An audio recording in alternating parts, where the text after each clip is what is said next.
What is up, YouTubers? This is Andrew for Nerdy Collectibles, giving you another figure review. Today we have the WWE Elite Series Hall of Fame 2-pack exclusive to Target. This 2-pack features Papa Shango and Ultimate Warrior from the WrestleMania match at WrestleMania 8. Papa Shango includes his hat, necklace, and voodoo staff, although that voodoo staff does look like a used dried up pom-pom. So not the greatest of accessories, but I guess kind of accurate. Taking a look at the back of the box, you can see both wrestlers clearly photoshopped, and also see a description of their WrestleMania feud build-up, as well as the other set in the wave. Here's a closer look at the description. Go ahead and pause if you like, and you can read that. So I'm not going to try to kid myself and give you guys a synopsis over their match over at WrestleMania 8. You guys know that you guys can get on the WWE Network for only $9.99 a month and watch this match yourself. I did own the Papa Shango figure from Series 12, but I had sold it whenever I was evaluating my collection and deciding which pieces I wanted to get rid of and which pieces I wanted to define my collection. And with that being said, I collect a lot of Ultimate Warrior figures. I'm not a big Ultimate Warrior historian, but I do like his look, and I do like the energy that he had back in the day. So I was kind of stoked whenever they came out with the 2-pack.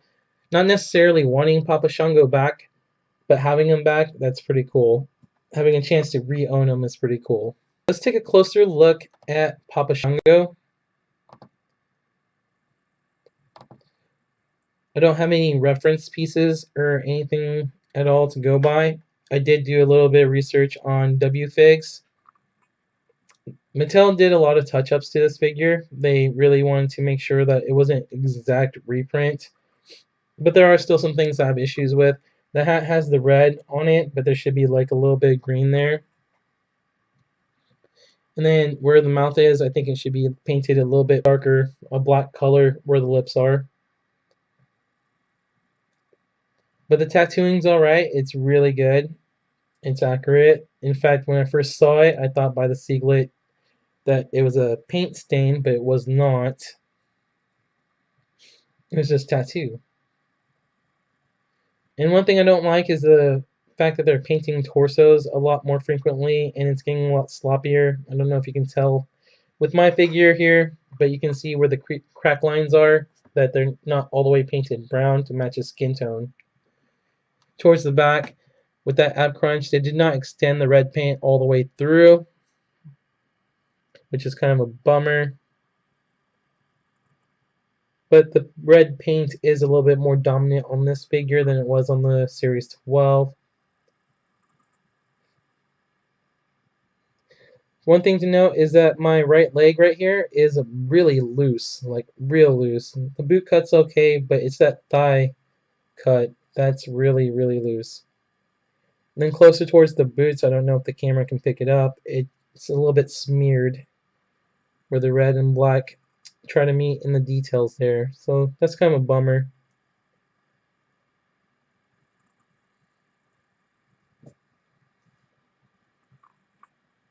But for a figure that I sold before and a figure that I got kind of for like just $15, I'm not too bummed out about it. It's not a display piece in my collection, it's just another piece in my collection. Alright, so let's check out the meat and potatoes. I do like that they double layered on the paint here and give us a little bit of shading effect here for the hair. Although I don't like the hair itself, the sculpt, I feel like it's way too big, too wavy. These tassels are separated, although they do feel a little bit coarse in the way that they feel. Let's check out the decals. Decals on the tights look alright. Not too bummed out about that. The tassels alright. I think this is kind of inaccurate here. I think where the tassels are on the boots, there should be some yellow tassels, but I'm not 100% sure.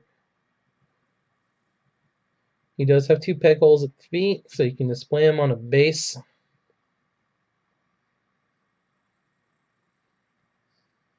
So he's not looking too shabby. He's an alright Ultimate Warrior. Not one of my favorite ones to have in my collection, but it did come from a pay-per-view match, so that's alright. So let's see how tall he is. He's almost 7 inches tall. It's pretty tall with the hair there, which would make him a little over 17.5 centimeters. Let's go ahead and grab the Papa Shango and see how tall he is.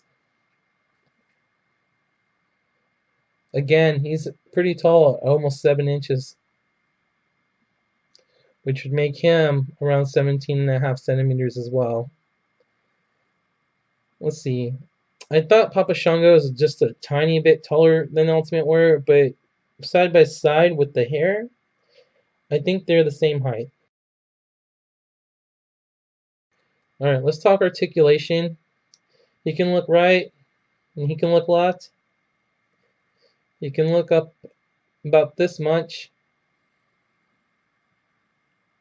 which is pretty good. I like that. And he can look down about this much.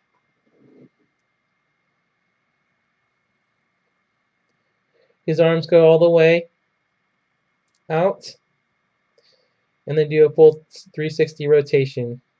He has an upper bicep swivel. He gives us 90 degrees at the elbows, and he has wrist rotation and swivel. His waist rotates. His legs can kick out to the side about this far, which could be further if I boiled it or heated up the joint there. It's a little stiff. And his leg can kick out about this far.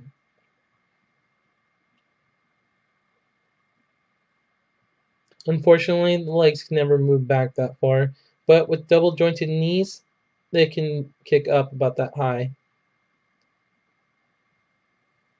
He has an upper thigh swivel,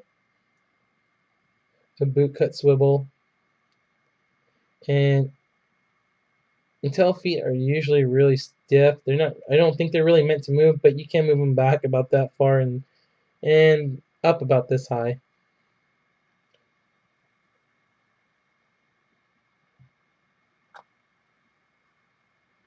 For comparisons, I have them with a bunch of other superstars from the time period.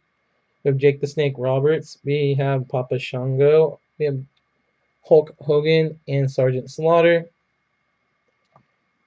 As far as scaling is concerned, you guys be the judge. To me, Ultimate Warrior looks like he's on the short side, but it could be right. We have the Then, Now, and Forever Battle Pack Ultimate Warrior. We have the Hall of Fame Series 1 Ultimate Warrior. We have the Lost Legends Ultimate Warrior. And we have the John Cena Ultimate Warrior Battle Pack.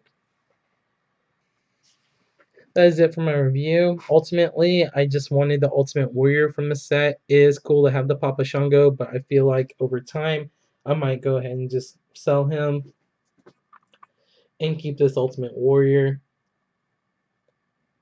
But it's definitely a pack worth getting for $35. You can't go wrong with this 2-pack. If you like this video, do me a favor and power slam that like button. Share this video with your friends and leave a message in the comments. And if you like this channel, please subscribe to it. And while you're at it, hit that little bell right next to the subscription button. That bell will notify you whenever I upload a new video, and I do much more than just wrestling figure reviews. I also do Dragon Ball Z figure reviews.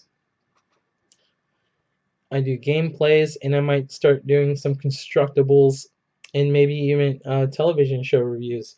It all depends on how much time I have with all my other activities I do. But I am having fun with this channel, giving you guys quality, descriptive reviews and some lighthearted entertainment.